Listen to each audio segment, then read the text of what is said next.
Hi, everyone. Judge Andrew Napolitano here for Judging Freedom. Today is Monday, December 16th, 2024. Alastair Crooke will be here with us in just a minute on what happened in Syria. Is it a war without limits? But first, this. We're taught to work hard for 35 to 40 years. Save your money, then live off your savings. Unfortunately, there are too many threats undermining the value of our hard-earned dollars. The Fed's massive money printing machine is shrinking your dollar's value. Just the cost of groceries is absurd. Let me be brutally honest. I think the dollar is on its way to being extinct, not just here, but globally. The BRICS nations, led by Russia and China, threaten to remove the dollar as the world's reserve currency. Central banks have been shifting away from the dollar and into gold. And if we go to central bank digital currency, that will not only destroy the dollar, but we will lose our freedom. We will lose our privacy. They can track anything we do. You need to take care of yourself and your family. So here's what you need to do. Immerse yourself in knowledge and information. The writing is on the wall. Now is the time to consider shifting some of your dollars into gold and silver as your bedrock financial asset.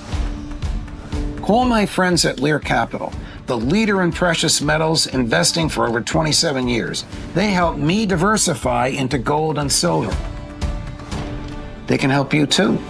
Call Lear today at 800-511-4620, 800-511-4620, or go to learjudgenap.com.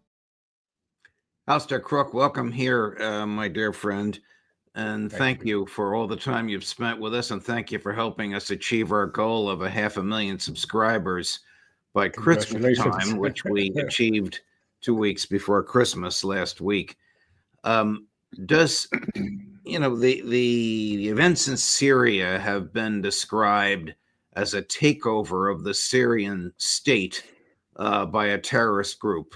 But is that an accurate description? I mean, stated differently, does Syria still exist as a geopolitical entity?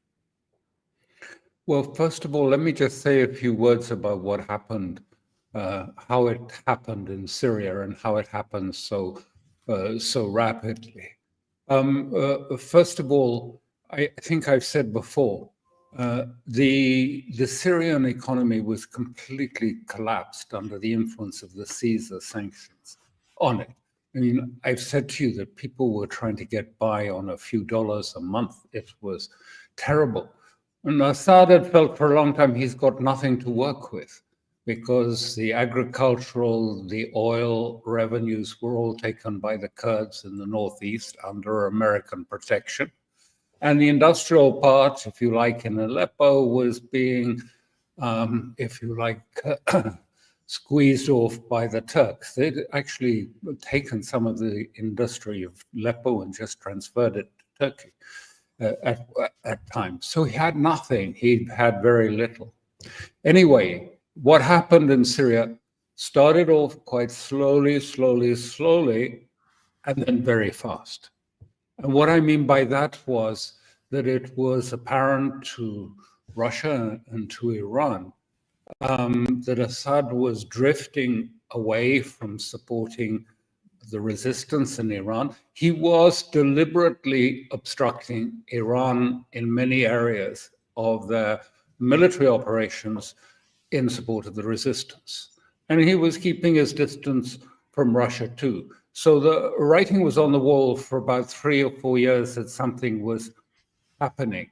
And what was happening was that the Gulf states were telling him very clearly, if you want to get sanctions lifted, you have, the path for that is through Israel and through Washington, the lobby in Washington. That's the only path you can pursue.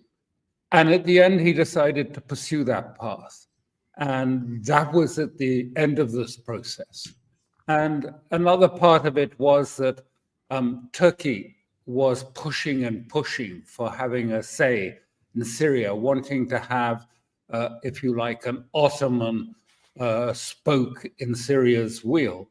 And Assad would have nothing. He was intransigent. And this did annoy the Russians a lot because he just wouldn't meet Erdogan. Erdogan was desperate. I mean, he regarded this as an affront to his rather large ego that, this man wouldn't meet him face to face to decide what to do with Idlib. So in a sense, we had that. And then the ending was rather like a Greek tragedy in a way. Just as the Idlib process started that Sunday, Assad gave the order to the army not to fight and to prepare for transition. And then he was in his office with his political secretary, Hussein, and said, well, meet me later to prepare a speech to give to the Syrian people. And it never happened because he left straight from the office, took a flight to Humayman, the Russian base, and a flight from there to Russia, not even taking his closest staff, not taking many of his family, many of the if you like, the cousins, the young cousins of his wife were duly killed in the mayhem that followed. He just told no one, took a plane and was in Moscow, leaving everyone directionless with nothing, just an instruction not to fight and to help a transition. No speech, no instruction. That speech was never written. So yes, everyone had a sense that this was coming. I think the speed of it surprised them, but really, I mean, the army had instructions not to fight. So it just was a walk-in. They just walked through Aleppo, Homs, Hama, and Damascus, and came into Damascus. And Syria no longer exists as a geopolitical entity.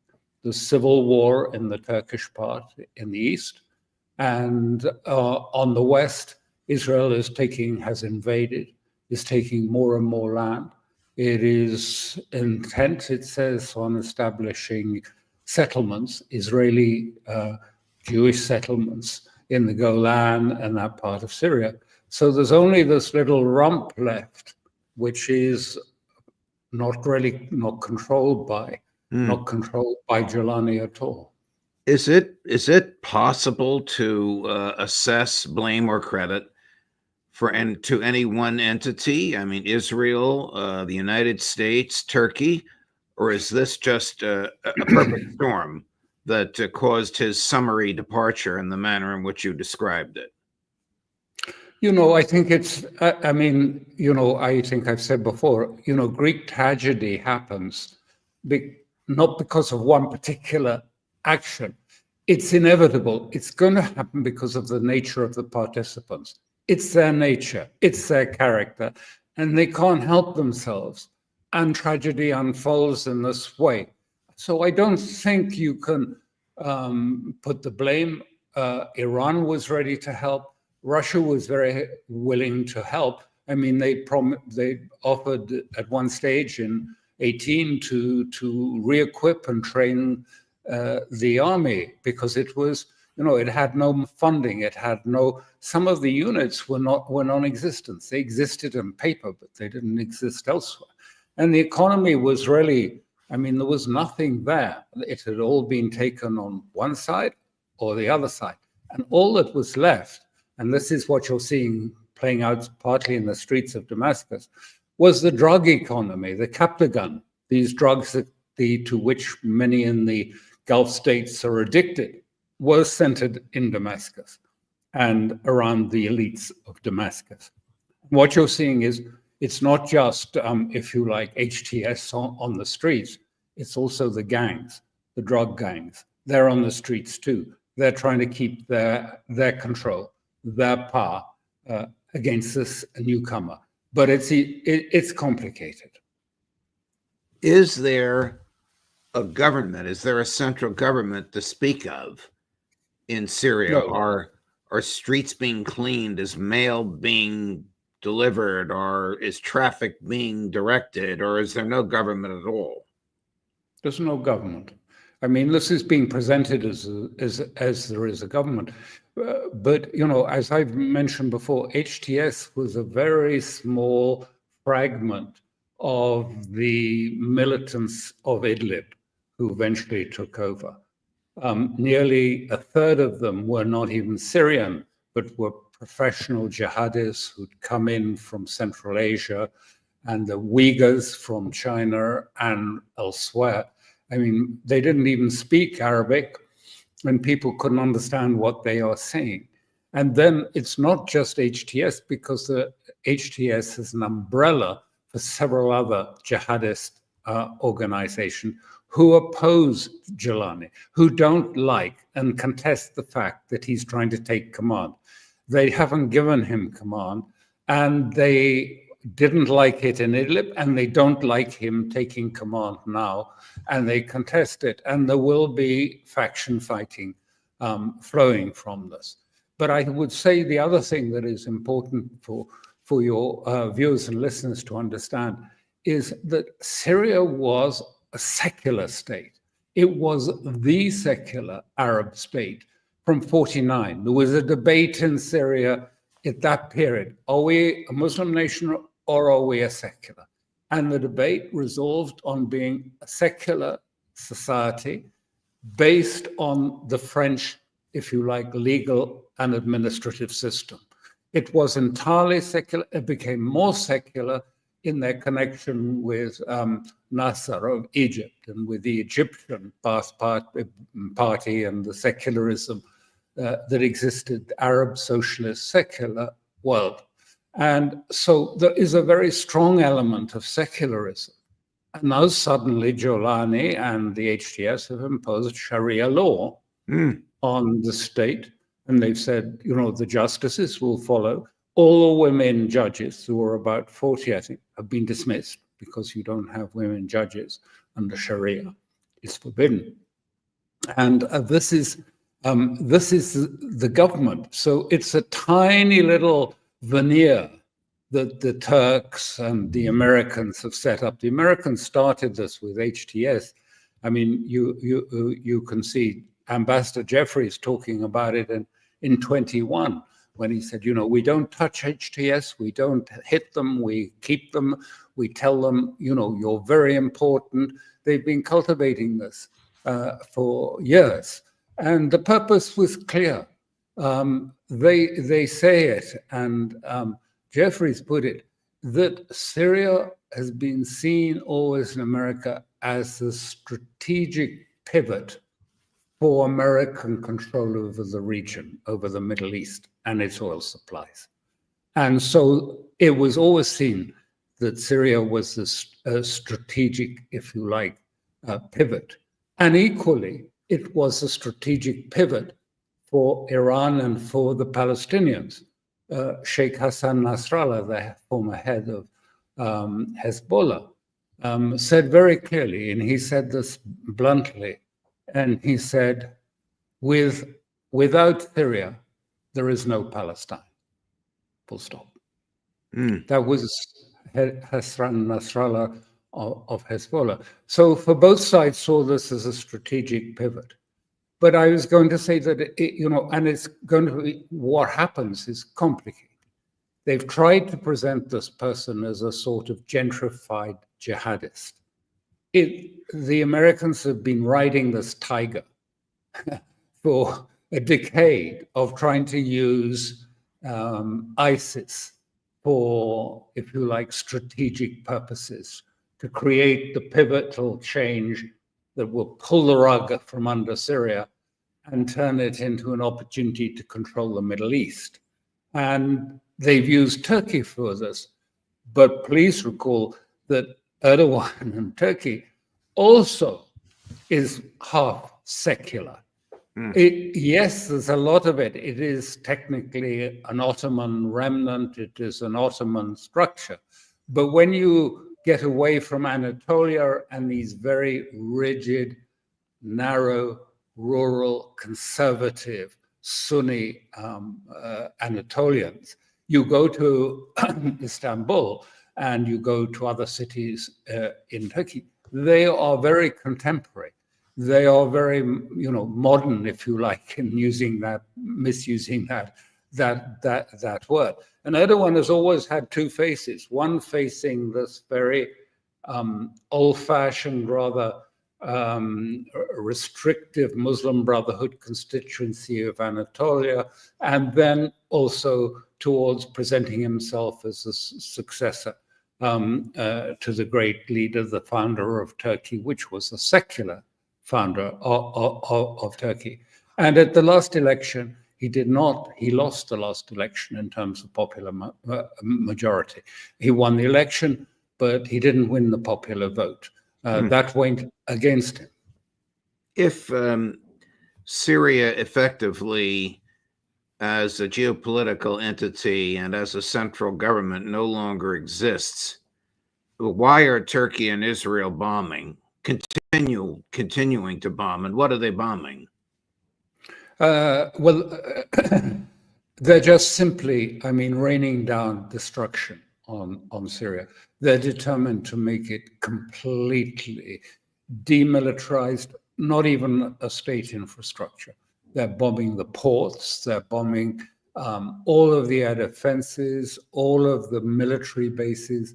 They're bombing all of its infrastructure of defense. What conceivable military or moral basis, military or moral, is there for this wanton destruction? It is, first of all, I think, just the Israeli urge to destruct anything that is not theirs, if you like, not in their camp. And so it's gone beyond the bounds of just protecting Israel. So it is, last night, there was something like 60 raids across cities, across Damascus. There were raids, heavy raids going on all night. It continues. And of course, on the east, Turkey continues to bomb and use artillery against the Kurds. That's the civil war that's already raging in the east. And so what is the purpose of this? Firstly, the first one I would say is in 2015, The Economist magazine said, the Israelis think they found huge deposits of oil in the Golan, a lot of oil. And this is a key element. I don't know how viable it is or anything about it. But Syria it has a little oil. It's not a huge oil in the northeast, but it probably has oil offshore. And more importantly for the West, this could be the corridor bringing Qatari gas through Syria, if it was stable, to Europe, to replace Russian gas. And that's what it's all about. It's about energy and oil and corridors. But of course, corridors are only possible. The investment in pipelines is only viable when there's really not only just short-term security, but a reasonable horizon of stability and security. And that isn't going to happen in Syria. If there is a Syria, there isn't going to be that. The infighting has started inside Syria against HTS, against Giuliani. Some of his men are being attacked, ambushed, and killed. And so, it's really mayhem. And this is the tiger. And you have Fidan, Hakan Fidan, the foreign minister, saying, "Oh well, they're going to be, nice people, and they're going to be inclusive, and they respect diversity." Turkey is riding a tiger, and the element that is able, it didn't even have control really in Idlib. Giuliani had to be very brutal in order to control Idlib. How can it control everything in Syria? And some of the people that are involved in it are ISIS. They wear ISIS badges on it. Be careful riding a tiger because you can end up in its stomach. Right. It's a message I would say to them. Where does this leave Russia and China? Russia he made the calculation that this was really irrecoverable. I mean, when it was getting to this last stages, and that Assad was refusing any help from Russia or Iran, and the army was known to be in a corrupt and in a terrible state of morale, and so Putin very wisely, I think, he decided that he's fighting wars everywhere. Romania, Georgia, in Ukraine, all over around the pressure points are being increased on him. And of course, as you know, I was in Afghanistan at the time Soviet Union was there. I mean, they understand the idea of the West to bleed Russia, put more pressure on it.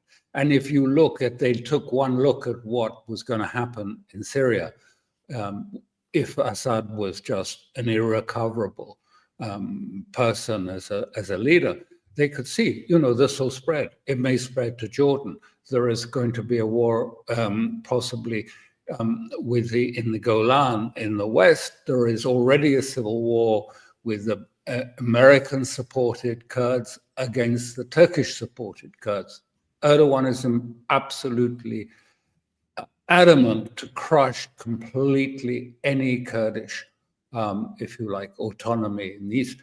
Don't forget, the Kurds are normally, they're Sunni, like the Turks. So, I mean, it doesn't protect you just because you're Sunni. I mean, they're still being exterminated. And this is, I mean, what people forget about ISIS and its ideology is really, I mean, the original text that came out, that was the text on which ISIS, I mean, I've read it and seen it, I know it, called The Management of Savagery. Well, the title tells you a lot. It's pure Genghis Khan, absolute, use of unrestrained violence to create a caliph, a new, if you like, state of the Muslim world, Sunni Muslim world, and that anyone that was outside of that should be killed. They were apostate, they were heretics. They either accepted it, took the knee and bent and accepted it, or you were killed. So it's a very, unforgiving. That now America and Jeffries is taking the view, we can find a nice synthesis in this. And, they're talking about how, I mean, even in 21, in a talk then, he was talking about how one could bring them all together and that, these would be diverse and they would be, but even, for Sunni Islam, they don't like the Ottomans. They don't like the Turkish. I mean, because to a certain extent, and this is a big question I have about what's happening in Syria and in the region as a whole, this Turkish Islam from Anatolia, if I said, is not the same as Levantine Sunni Islam even, which was much more, if you like, open. This is I think it looks to me stale and backward and restrictive and doctrinaire. How much will this appeal to young Arabs today, who live in the contemporary world, have their smartphones, do business, are working? I mean, I'm not sure that Turkey will succeed in imposing a sort of Turkish model on anyone, not even the Syrians, but not further, not into Iraq, not into Jordan. But that's a big question. These are some of these great fractures that have opened up. Syria falling has changed the map. Everything, all the frozen conflicts of the region have been reignited. Is Netanyahu right to celebrate? Does he really want this fanaticism on his northern border? There are two feelings in Israel, and you're right to question. I mean, Netanyahu and many Israelis feel they've just won everything, won the war, won clear winners in this. They're beginning to change the region. They've knocked out, as they see it, Hezbollah. They've knocked out Hamas. Now they've pulled the rug from under Syria, the main pivot in the area. And now their focus is set on Iran. That's what I'm not saying that's going to happen, but this is what, at least half the Israeli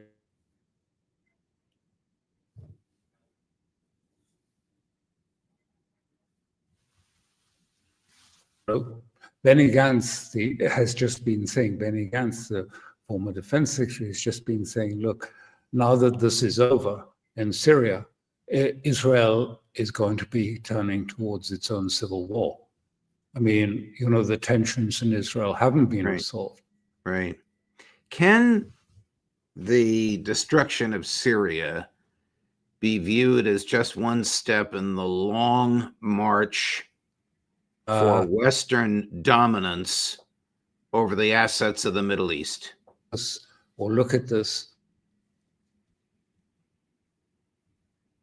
Yeah, we're losing you there, Alastair. See if we can get you back. I was asking big picture if the destruction of Syria as a state, we're not talking about taking over the government, we're talking about destroying the existence of the state, if it can be viewed as just one step in the long march for Western dominance over the Middle East in order to extract its natural resources. That's exactly what it is. The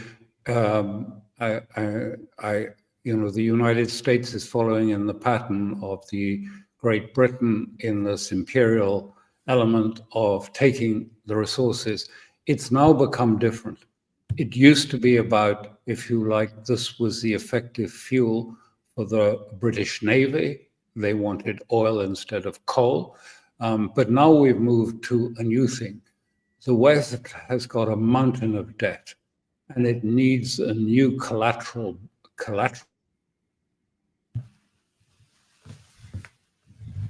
I think we're losing you again, Alastair. At least I'm losing you. All right, Alastair, thank you very much, my dear. You're back. Okay.